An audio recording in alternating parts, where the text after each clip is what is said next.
大家好啊，歡迎嚟到資訊補給站，我係你哋嘅主持人亨利陳。今日要同大家傾一個好多人都關心，但有好多誤解嘅題目——膽固醇。講到膽固醇，相信好多人第一反應就係洪水猛獸，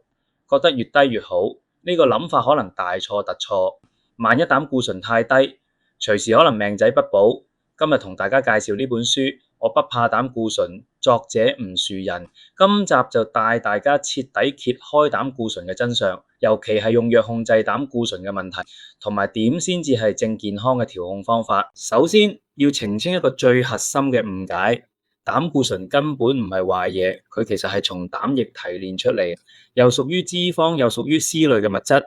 我哋身體好多地方都離唔開。大家知唔知我哋全身所有細胞膜都需要膽固醇撐住架構，仲有維他命 D、甲狀腺荷爾蒙，連男性同女性荷爾蒙，甚至身體消炎用嘅激素，全靠膽固醇製造。仲有啊，佢仲可以幫我哋調節血糖，影響骨質密度，甚至可以保持皮膚濕潤，減少皺紋添。最關鍵嘅係，大腦入邊嘅膽固醇足足佔咗全身總量嘅23%，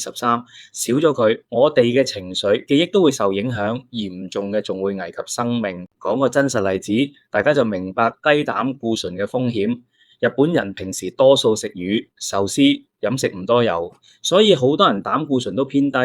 但以前日本爆血管嘅機率超高，點解？原來膽固醇有個好重要嘅功能，當血管發炎嘅時候，佢會好似膠水一樣黐住受損嘅位置，防止血管爆開。當然，黐得太多就會塞住血管，但要強調，爆血管嘅死亡率其實比塞血管高好多，一爆就好似水喉爆咗一樣，根本冇得救。而家好多人去醫院檢查身體，一聽到膽固醇高，醫生就話有心臟病，仲風險，搞到大家心驚驚。尤其係年過60嘅朋友，90%以上都係食降膽固醇藥。想問大家，你哋有冇諗過，淨係靠藥降膽固醇，後遺症方面你有冇諗過？首先第一點，最直接嘅就係傷肝，幾乎所有降膽固醇藥都要經過肝臟代謝，長期食一定會加重肝臟負擔，嚴重嘅仲會導致肝功能受損，到時唔單止要降膽固醇，仲要醫肝，簡直雪上加霜。第二點，傷肌肉，好多朋友食完藥會覺得肌肉酸痛、無力。尤其上咗年紀嘅長者，仲容易跌親，因為肌肉力量下降，平衡感會變差，一個唔小心就會跌傷，輕則擦損，重則骨折，呢個風險都要留意。第三點，大大增加糖尿病風險。近年好多研究都發現，長期服用降膽固醇藥會影響身體對胰島素嘅敏感性。好多人食緊藥嘅時候，血糖慢慢就升高，最後變成糖尿病，又要多開一種藥控制。仲有更可怕嘅，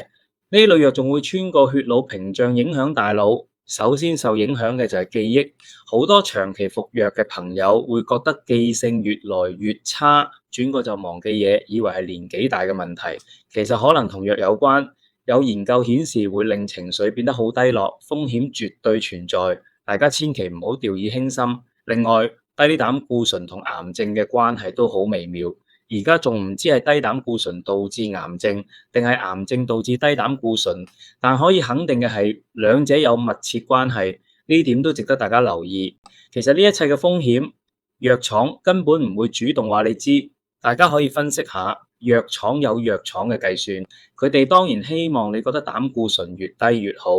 咁你先會長期買藥食藥，佢哋先有錢揾。但問題嘅核心，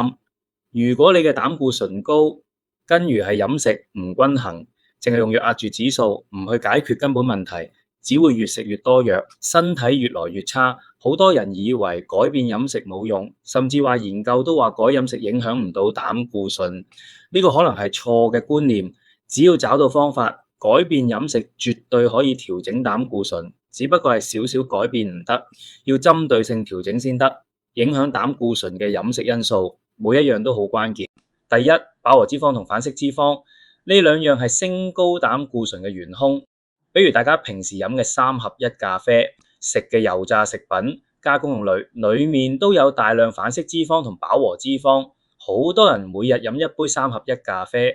根本唔知裡面嘅反式脂肪正在慢慢升高自己嘅膽固醇。第二，高果糖，而家好多飲品、甜品都加咗高果糖玉米糖，呢種糖比蔗糖更傷身，會直接刺激肝臟製造壞膽固醇。第三，最容易被忽略嘅動物蛋白質，好多人以為食蟹、食蝦冇問題，其實呢類海鮮同埋奶製品都係升高膽固醇嘅重點，比如飲咖啡加嘅奶精、芝士脂肪含量超高。奶製品裏面嘅某些成分仲會促進膽固醇合成，好多人唔知，以為只要少放油就得，根本諗唔到問題出喺奶同海鮮身上。要改變呢啲飲食習慣，確實好難。好多朋友都食咗幾十年，突然話要改，肯定唔習慣。其實控制膽固醇嘅核心好簡單，保持平衡就得。膽固醇太高同太低，死亡率都一樣高。正常來講，膽固醇指數3點幾嘅指數已經好足夠，唔使刻意壓到2點幾，反而傷身。真正有效嘅調控方法係咩？同大家做一個簡單易記嘅方法，就係以低脂嘅植物性食物為主。大家可以用一份餐計算，4分1放不同豆類，黑豆、扁豆、微豆都得，4分1放五穀類、糙米、小米等，剩下一半放彩色蔬菜、彩椒、番茄、南瓜，放綠色蔬菜，再加少2種子同菇類，最好加少少海藻，咁樣營養就好均衡啦。豆類係好重要，佢含嘅油脂係健康嘅不飽和脂肪，而且可以降低膽固醇。買包雜豆，加啲黑豆一起煲，煲好唔好加糖，直接食就得，做法好簡單。仲有，記得以前有人推崇生酮飲食、全肉食，話可以減肥、控血糖，但美國而家已經好少人講啦，因為發現呢種飲食會令膽固醇飆升，心臟病風險大大增加，大家千祈唔好盲目跟風。另外，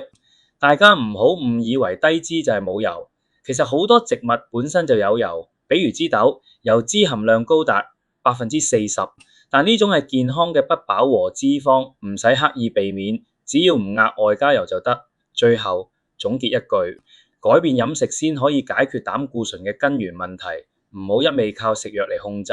如果大家試咗呢個飲食方法，1個月後去驗血，肯定會見到膽固醇有變化。今日嘅內容就到呢度，我哋下集再見，拜拜。